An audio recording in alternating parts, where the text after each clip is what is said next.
Assalamualaikum warahmatullahi wabarakatuh. Selamat datang di channel Minum Malam. Sebelum kita lanjut ke ceritanya, tekan dulu tombol like video ini dan jangan lupa tekan juga tombol subscribe channel ini. Nyalakan juga lonceng notifikasinya agar tidak ketinggalan cerita-cerita lainnya. Dan seperti apa untuk kisah kali ini, langsung saja kita masuk ke ceritanya.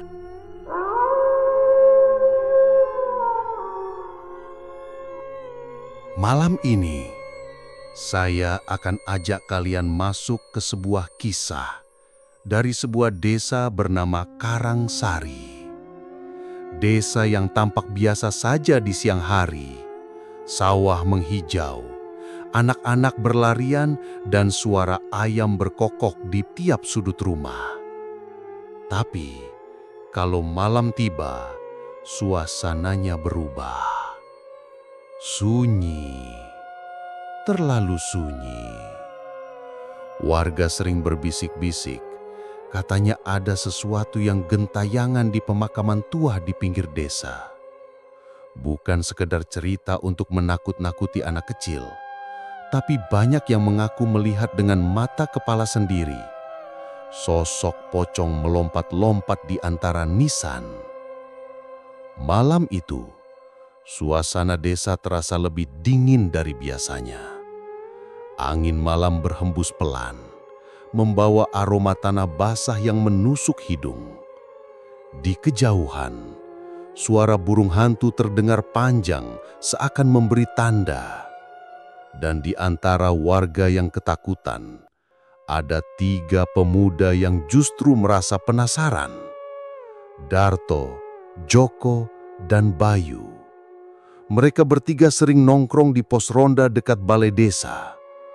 Obrolan mereka malam itu awalnya ringan, cuma soal rokok, soal kerjaan, dan soal perempuan. Sampai akhirnya, topik bergeser ke kuburan.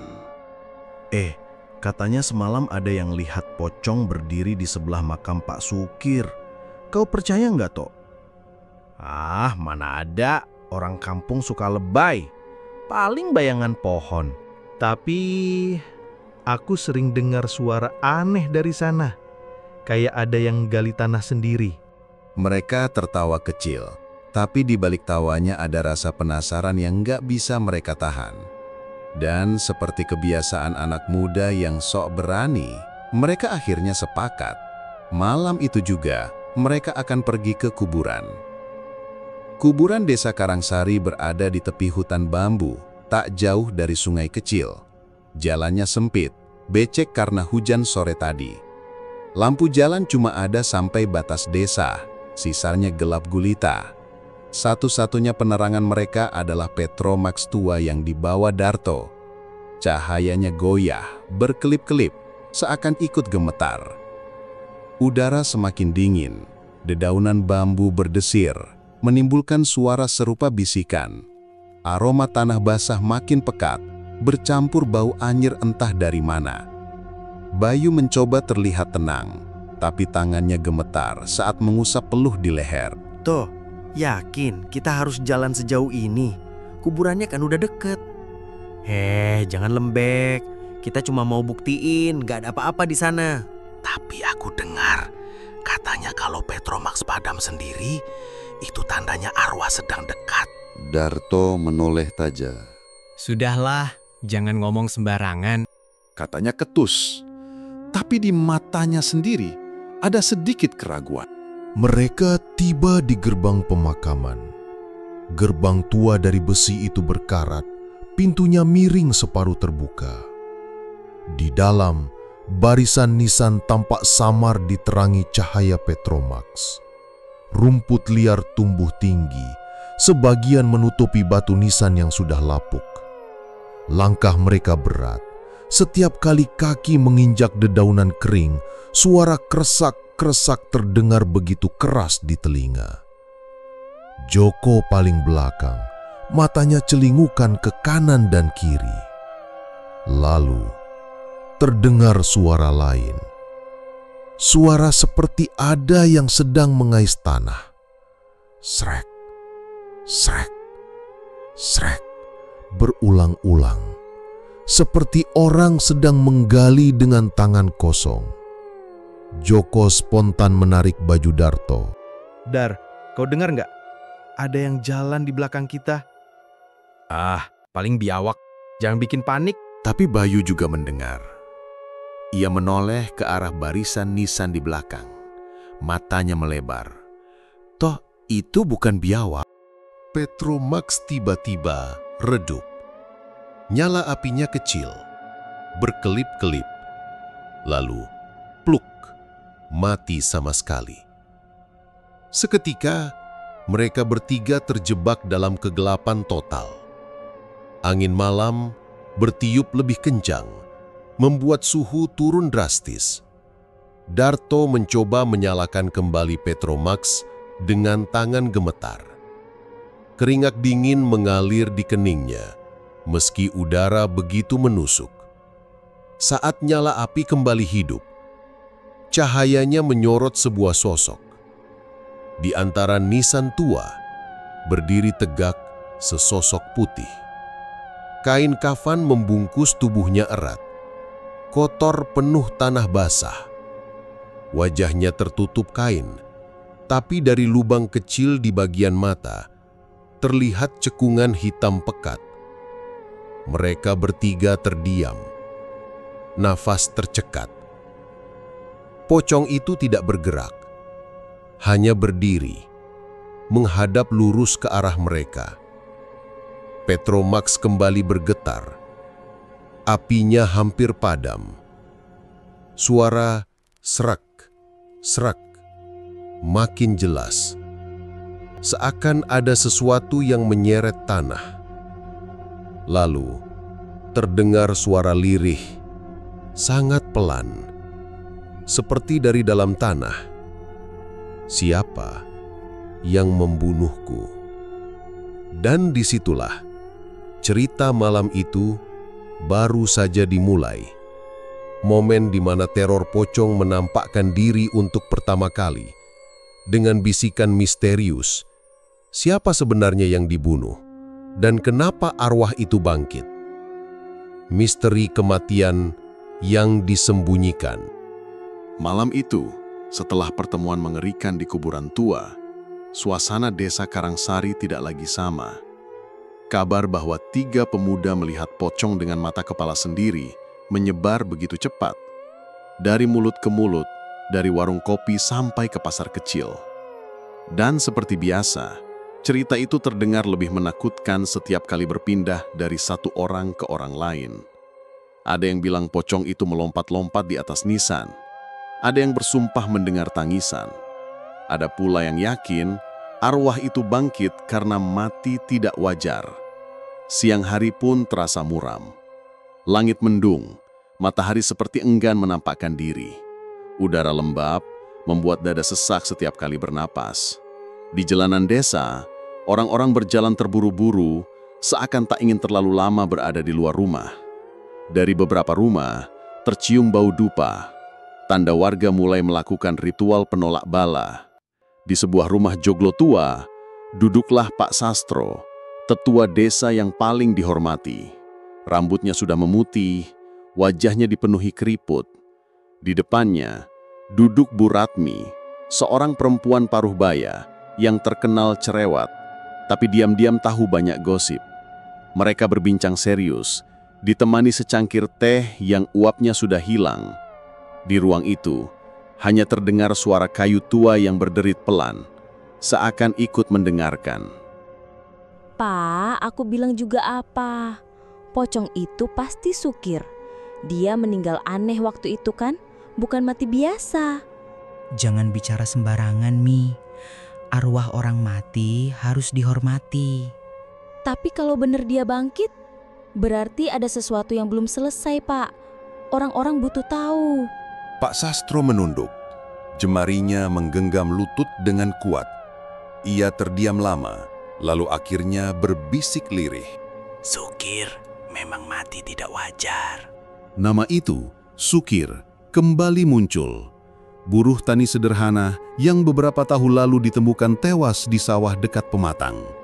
Waktu itu, kabarnya ia meninggal karena penyakit mendadak. Tapi banyak warga tak percaya. Tubuhnya penuh lebam, wajahnya lebam seperti dipukul keras. Namun, entah kenapa, kasus itu cepat dilupakan. Kini, desas-desus kembali menguat. Pocong itu bukan pocong sembarangan. Itu adalah arwah Sukir menuntut siapa yang telah merenggut nyawanya. Suasana desa makin berat, bahkan di siang hari, ayam berkokok tidak pada waktunya. Suara yang dipercaya orang tua dulu sebagai tanda bala. Anak-anak kecil dilarang bermain di luar, pintu rumah lebih cepat ditutup menjelang sore. Sementara itu, Darto, Joko, dan Bayu masih syok dengan apa yang mereka lihat semalam. Mereka duduk di pos ronda, tapi wajahnya pucat, pandangan kosong. Rokok di tangan Darto pun tidak habis-habis, padahal biasanya ia cepat menghisap. Tak, kau dengar sendiri kan semalam? Dia bilang, siapa yang membunuhku? Ah, mungkin itu cuma suara angin. Bay, jangan bodoh.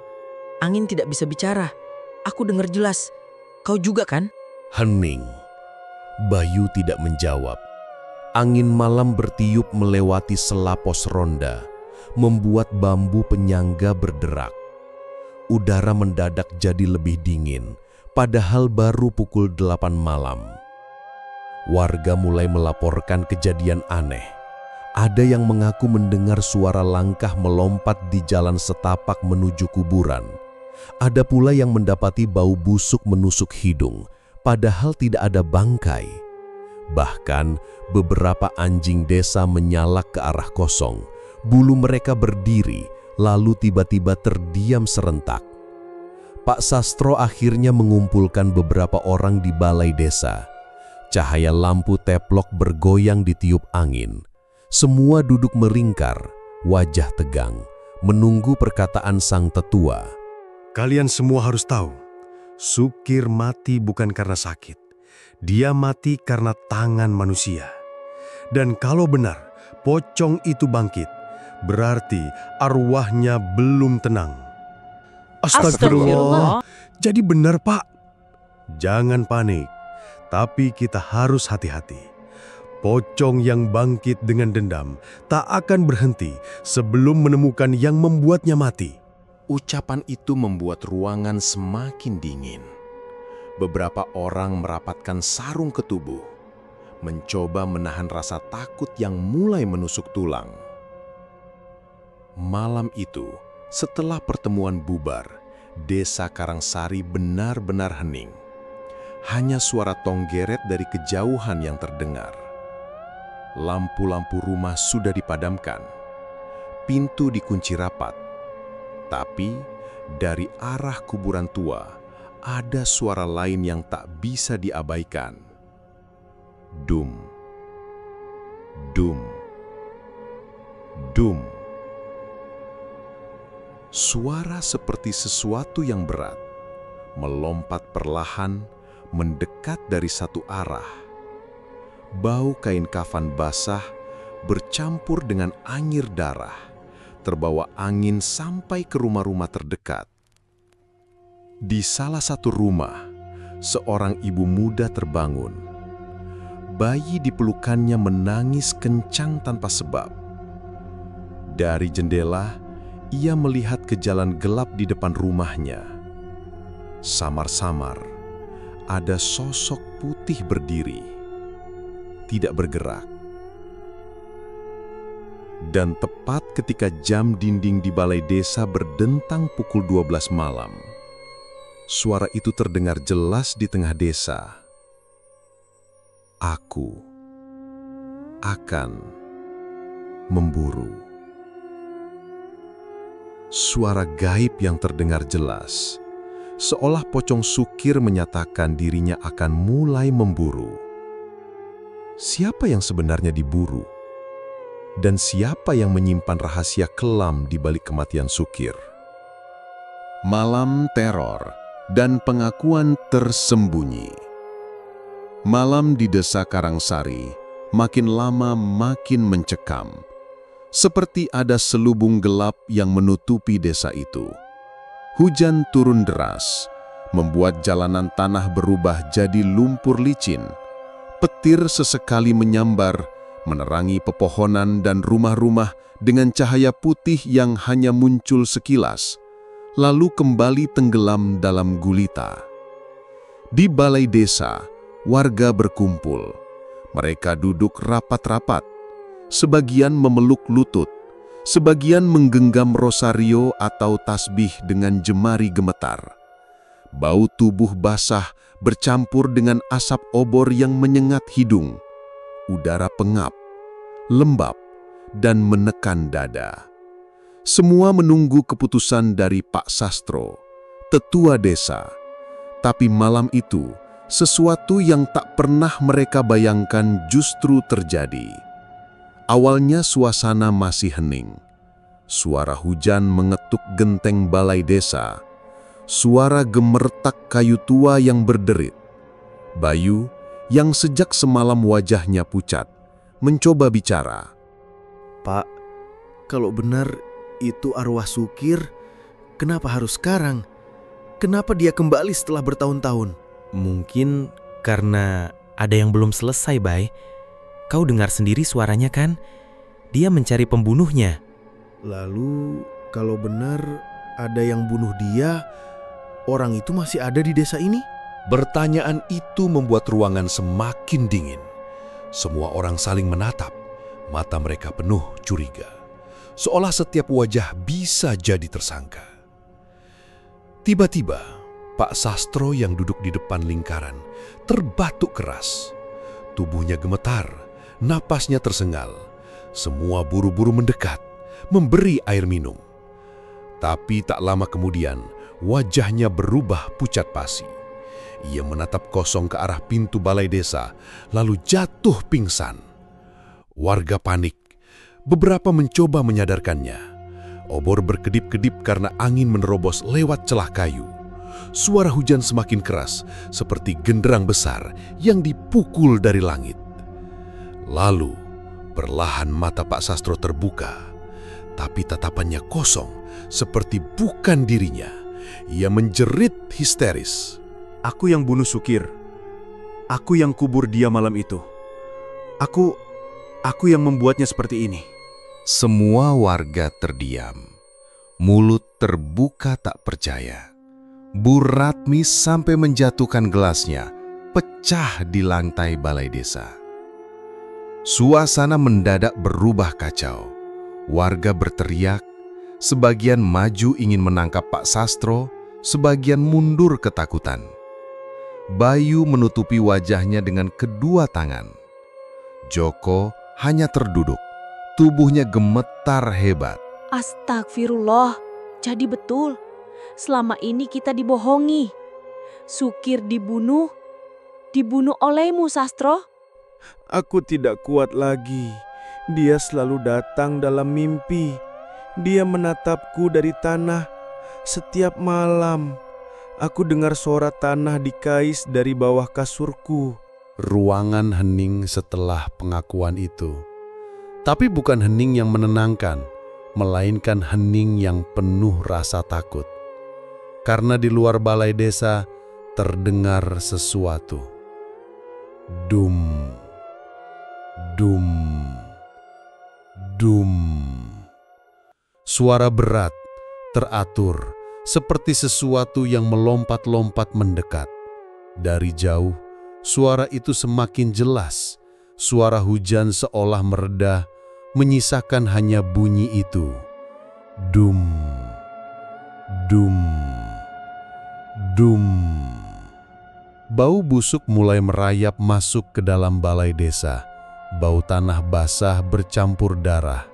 Bau yang menusuk, membuat perut mual. Lampu teplok di sudut ruangan bergetar, apinya mengecil, lalu mati satu persatu. Tinggal beberapa obor yang masih menyala redup. Semua orang saling berpelukan, menahan nafas. Lalu terdengar suara berat, serak, seperti dari dalam tanah, memanggil satu nama. Sastro. Pak Sastro langsung menjerit. Ia berdiri terburu-buru, tapi kakinya lemas. Tangannya meraba-raba mencari pegangan, wajahnya pucat seperti kain kafan. Ampuni aku. Jangan ambil aku malam ini. Aku mohon. Tapi suara itu datang lagi, lebih dekat. Saatmu tiba. Pintu balai desa berderit keras. Semua kepala menoleh. Di ambang pintu, cahaya petir menyambar, memperlihatkan sosok itu. Pocong. Kain kafannya basah kuyup, kotor penuh lumpur. Dari lubang matanya hanya ada cekungan gelap. Tidak ada bola mata, hanya kehampaan. Tubuhnya berdiri kaku, namun terasa begitu nyata. Obor satu persatu padam, gelap total menyelimuti ruangan.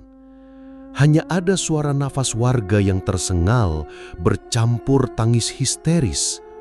Dan suara itu lagi, dekat sekali seakan tepat di telinga mereka. Aku kembali memburu. Keesokan paginya, balai desa ditemukan kosong. Tidak ada warga, tidak ada sastro, tidak ada siapapun. Di lantai hanya tersisa bekas lumpur basah bercampur serpihan kain kafan yang tercecer. Dan di halaman depan berdiri sebuah nisan baru, nisan yang semalam belum ada. Di atasnya tertera nama Sastro. Cerita berakhir dengan lenyapnya seluruh warga balai desa dan kemunculan nisan baru atas nama Sastro. Misteri semakin gelap. Apakah arwah Sukir sudah puas? Atau justru perburuannya baru saja dimulai?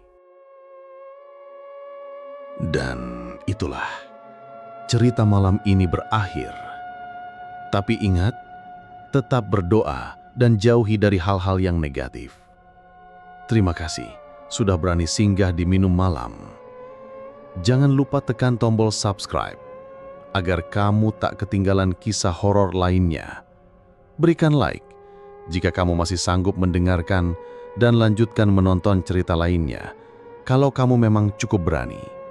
Sampai jumpa di malam berikutnya, di tempat yang sama, di Minum Malam.